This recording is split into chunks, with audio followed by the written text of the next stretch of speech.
up, everybody? It's your favorite black guy from Nebraska. And yes, there's black people in Nebraska.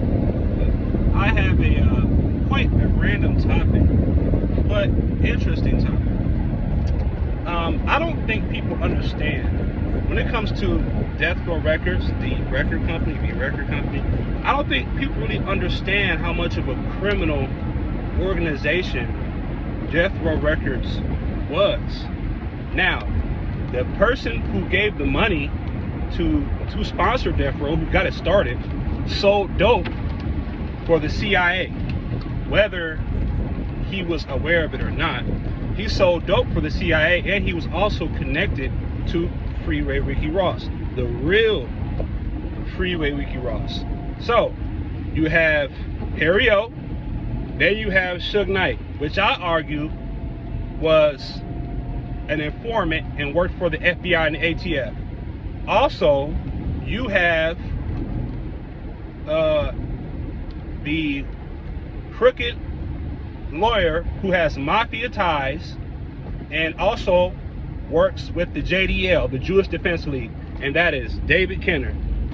Those three people right there, and there's a couple more, actually I'm going to mention, those three people right there were a recipe for the criminal organization of Deathrow Records. Deathrow Records, for one, they sold music, right? They were in the music business and in the entertainment business, but they also sold dope, ran guns, killed people, and all through Deathrow Records you could find police officers from sitting from the receptionist office all the way deep into the company. It was aligned with police officers. Also, you had gangbangers, right? Gangbangers just coming home from prison, given an opportunity to be involved in this criminal organization. Now, I will actually argue that some of these gangbangers didn't realize what they were into, because some of these gangbangers had life insurances taken out on them by Deathrow Records, and then they were murdered for the life insurance money. I can argue that as well. But not to get too off in a tangent, you had 4 rogue police officers that did most of the work, the dirty work, the killing, the selling of the dope, and the running of guns. You had David Mack, Kevin Gaines, Rafael Perez, Nino Durden. Those are the 4 main guys that was really pushing the line on Deathrow when it comes to murdering and selling dope. Those 4 guys. Also, you had informants inside of Deathrow Records. Many informants. You also had police officers that were informants, like Kevin Hackey. Kevin Hackey was a security guard at Deathrow Records, but he also had ties to the FBI. And he was working for the FBI for 4 years inside of Deathrow Records, because Deathrow Records was being investigated for racketeering, gun running. But it's so funny that Deathrow Records was under scrutiny that whole time. But what came of the investigation? You know what came of the investigation after Tupac and Biggie died? They got slapped on the wrist with tax evasion. With everything that Deathrow Records was doing, all the things that they were involved in, at the end of that investigation, they got hit with tax evasion. And this was like in the early 2000s when they concluded their investigation, when everything was said and done. The night Tupac Shakur was murdered, the FBI and the ATF were in the motorcade watching Tupac Shakur being murdered. Now, if a crime is happening while an investigative agency is there, they're supposed to intervene. They never intervened. Also, when Biggie died, when he was shot, the FBI were watching at the same time. They were watching him too. And let me backpedal a little bit in regards to David Kenner.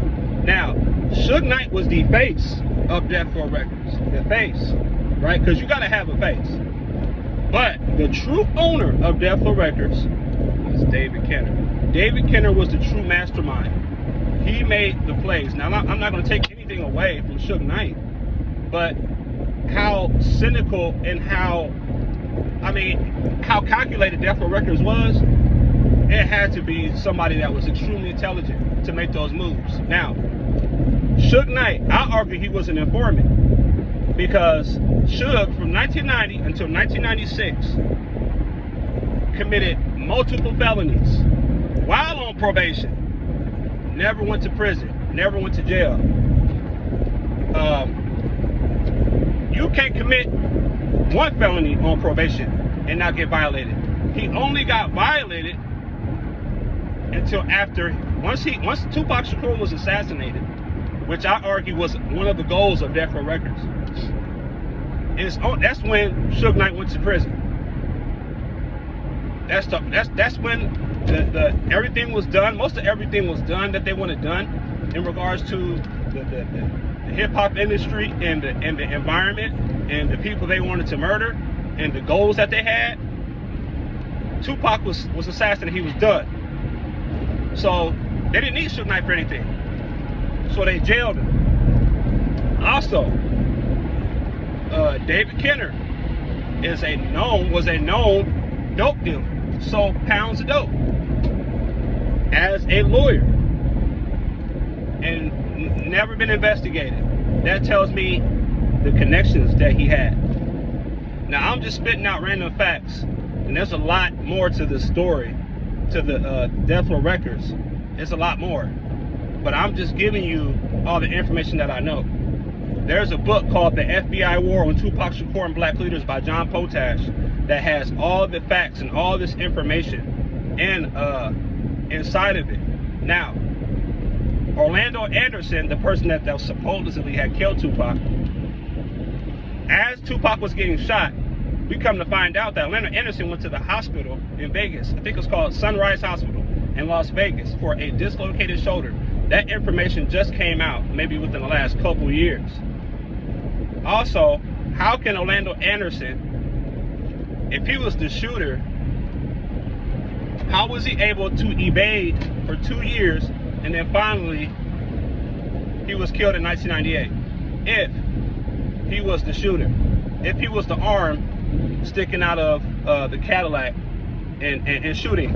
Also, why would Suge Knight pay Orlando Anderson $60,000 to testify? Why would you pay the killer Tupac Shakur 60 grand? Why would you do that if he was the one that killed Tupac? Also, before Orlando Anderson was murdered in 1998, he had a lawsuit against Deathrow Records for claiming that he murdered Tupac Shakur, and he took a lawsuit out with them and won. But right before he got the money, he was murdered. Now, this is information that you're not gonna get nowhere else. He was assassinated after he won his case against Deathrow Records for falsely accusing him of assassinating Tupac Shakur. Right before, within the last 2 years after Tupac was assassinated, he went around and told everybody, man, I didn't kill this dude, and I'm afraid for my life. So all this, these people come out that say Orlando Anderson was a hitter, he was a murderer, he was this and that. Well, he got caught up in the gang sweep after Tupac Shakur was assassinated. They pulled him into the gang sweep. He got caught with pistols, and they let him go.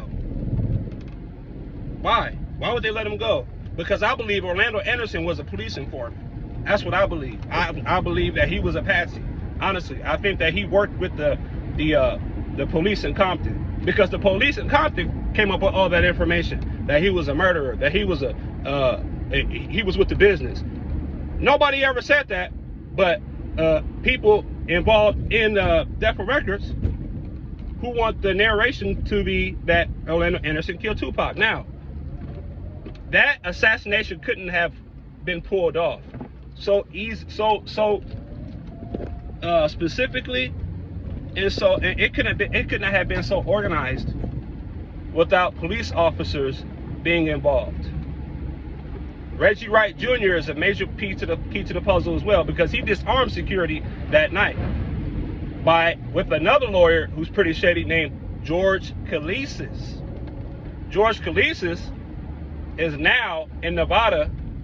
He is a major part of the government. So I believe that George Kalisis and David Kenner, Reggie Wright, they all work together in regards to Vegas. That's why there's not too much information about Vegas, because they paid enough money for things to go their way. So this could have been pulled off. This needed think tanks. This needed cooperations by Deathrow Records and the local government. Because after Tupac was shot, there was no APB, there was no BOLO, and it was all extremely fine-tuned. When the BMW was shot, if I'm being shot at, I'm gonna punch the gas. When the BMW was getting shot, Suge Knight stood there. He just sat there. He didn't punch the gas. He don't care if I'm boxed in or not. I'm hitting the gas. And after the shots rang off, there was a hospital right down the street that Suge Knight could have went to, because Suge Knight played football in Vegas, so he knows where everything is. He didn't. He turned around in the opposite way of the hospital, which I think is extremely interesting. Also, after the assassination, Suge Knight met with the FBI for an undisclosed reason. We don't know why. We don't know how. Now, the Cadillac, who I believe that was in that Cadillac, I believe it was Kevin Gaines, Nino Durden, David Mack, and Rafael Perez. That's who I believe was in that Cadillac. I don't think the Southside Crips were in the Cadillac, and it's so funny that they want to blame Keefy D and the Southside Crips who were all in the Cadillac within the last 4 years. They all been meticulously murdered. Bubba Brown got murdered in 2015. Big Dre died around that same time. Orlando Anderson's dead, and Keefy D is the only one to take the fall as the patsy, because first it was Orlando, and now it's Keefy D because he's the only one alive. So, Deathrow Records, criminal enterprise. I don't think it was actually a record company. I think it was a record company that also dealt in a huge array of crimes, and I think that it was all set up that way.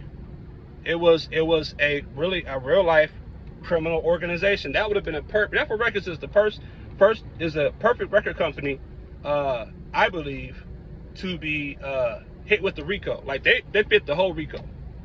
So I just wanted to give you guys some of those facts. I know it's random, it's a random topic, but it's something I'm extremely knowledgeable about. Now, let me tell you something. Before I go, Frank Alexander was the bodyguard of Tupac Shakur. He died in 2013. He got shot twice in the head, in the back of his head, and they say he committed suicide. But how do you shoot yourself twice in the back of the head? So you know how that is. But in an interview in 2013, before he was assassinated, he said something that was extremely important, and I think this is the reason why he's dead. He said in 2013 that the FBI did an investigation on Tupac Shakur's murder, and on their findings, they found that Suge Knight and Reggie Wright Jr. took out hits on both Tupac Shakur and Biggie Smalls. The FBI said that. Now, this is coming from Frank Alexander. If you want to find this interview, you can look up on YouTube, put on YouTube search bar the interview that silenced Frank Alexander. Just type it just like that. The interview that got Frank Alexander silenced. And it's extremely interesting, and nobody knows about it. But Reggie Wright and Suge Knight are both ATF and FBI informants, and have been for an extremely long time. These guys done so much and got away with so much. Reggie Wright Jr. just got caught up within the last 6 to 7 years in a gang sweep with selling weed, pills, and coke. And he got like 1.5 years in a Fed camp. How can you do that? Like, who does that? That's unheard of, unless you've been working for a while. So those are just some random facts. There's a lot more other facts. I suggest, if you want to know everything that I know and even more, get the book, The FBI War on Tupac Shakur and Black Leaders by John Potash, and I'm telling you, it'll change your life and it'll change the way you look at some things. But I just wanted to give you guys those random facts. for all my individuals who enjoy that type of information, and you like that things that have to do with Tupac Shakur and Deathrow Records and things of that nature. So God bless y'all. Hope y'all have a great day. I'm out. I'm at work, so I'm gonna go and do what I gotta do. It's your favorite black guy from Nebraska. I'm out.